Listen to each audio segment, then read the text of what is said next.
এই জীবনে যতটুকু দুঃখ আমি পেয়েছি, সত্যি বলছি তার এক বিন্দুও বহন করার শক্তি আমার ছিল না। কখনো চাইলেই কাঁদতে পারিনি, কখনো কারো কাঁধে মাথা রেখে বলতে পারিনি আমি ভালো নেই।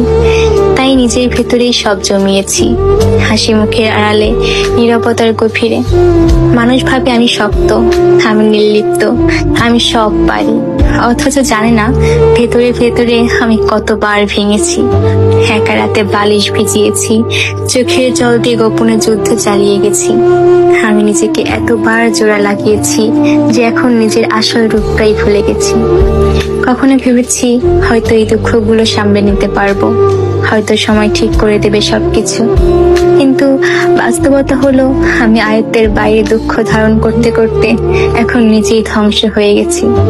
এখন মনে হয় আমি আর আমি নেই, আমি কেবল এক ভাঙা মানুষ যার ভেতরে অনেক কথা জমে আছে, কিন্তু শোনার কেউ নেই। সবাই বলে খারাপ সময় সব সময় থাকে না, সময় ভালো হয়ে যাবে, কিন্তু কেউ বোঝে না সময় শুধু ক্ষত তৈরি করে, সেগুলো শুকায় না। আমি এখন কেবল একটি নীরবতা, মুখে হাসি, চোখে অন্ধকার আর মনে একরাশ দুঃখের বোঝা নিয়ে প্রতিদিন বেঁচে থাকার অভিনয় করে যাই। আমি ধ্বংস হয়েছি, তবুও মুখে বলি আমি ভালো আছি।